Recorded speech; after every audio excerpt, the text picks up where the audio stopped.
இயேசு கிறிஸ்துவின் நாமத்தினால் உங்களுக்கு என் அன்பின் நல்வாழ்த்துக்கள்.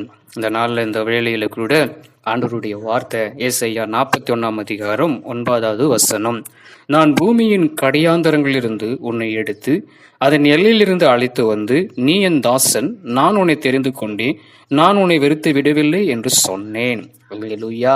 ஆண்டவருடைய வார்த்தை நமக்கு அழகாக அனுதினமும் வெளிப்பட்டு கொண்டிருப்பதனால நம்ம கர்த்தரை நம்ம ஸ்தோத்தரிக்கணும். பாருங்க எவ்வளவு அழகாக சொல்லப்படுகிறது. நான் உன்னை தெரிந்து கொண்டேன், நான் உன்னை வெறுத்தலாம் விட மாட்டேன்னு சொல்லிட்டு. இன்னைக்கு நாம என்னென்னவோ தெரிந்து கொண்டு இன்னைக்கு பிஸ்னஸ் காரியத்தில் பாருங்க, நமக்கு ஒரு பார்ட்னர் தேவை சொல்லிட்டு நம்ம ஒரு பார்ட்னரை நம்ம தெரிந்து கொண்டிருக்கிறோம்.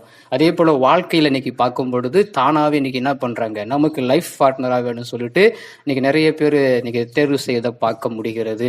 அப்படி நிறைய காரியங்களை நம்ம என்ன பண்றோம், நாமளா தெரிந்து கொண்டிருக்கிறோம். இது நம்ம மனுஷிகள் மூலமா, நம்ம மாமிசத்தின் மூலமா நம்ம என்ன பண்றோம், ஒன்றை தேர்வு செய்யறோம். ஆனா அது கடைசி வரைக்கும் நம்ம நிலைச்சிருக்குமான்னு பார்த்தா அது நிலைச்சிருக்காது.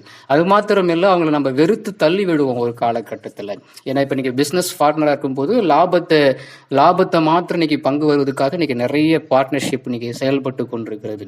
அந்த பார்ட்னர்ஷிப் சரியா வந்தாதான் அந்த லாபத்தை பங்கு இருக்கிறதுக்காக இன்னைக்கு என்ன பண்றாங்க, இன்னைக்கு நம்மளை விட்டு போறவங்களா இருக்கிறாங்க, வெறுத்து விடுறவங்களா இருக்கிறாங்க. அது மாத்திரம் இல்லை, அதே போல நம்ம லைஃப் பார்ட்னர் நாமளே என்ன பண்றோம், இன்னைக்கு நிறைய பேர் தேர்வு செய்யறோம் தெரியாம. அப்படி தேர்வு செஞ்சு அது கடைசியில் எங்க போய் நிற்கிது தெரியுமா? இன்னைக்கு 99% இன்னைக்கு பார்த்தினாக்கா எல்லாம் டைவர்ஸ்ல வந்து நிற்கிறத பார்க்க முடிகிறது. அப்ப என்ன, வெறுத்து தள்ளி விடுறோம். நம்ம தெரிந்தெடுத்ததெல்லாம் நம்ம என்ன பண்றோம், வெறுத்து தள்ளி விடுகிறோம். அதனால ஆண்டவராகிய இயேசு கிறிஸ்து சொல்றாரு, நான் உன்னை தெரிந்து கொண்டேன், நான் உன்னை என்ன பண்ணுவேன், வெறுத்து விடவில்லை என்று சொல்றதை பார்க்க முடிகிறது. அப்படியா அவருடைய தாசனா நம்ம தெரிந்து கொண்டிருக்கிறார். நம்மளை அவர் வெறுத்து தள்ளிவிட மாட்டார். அவர் நம்மளை தெரிந்து கொண்டதுதான். அதனால அவர் நம்மளை வெறுத்தான் விட மாட்டாரு.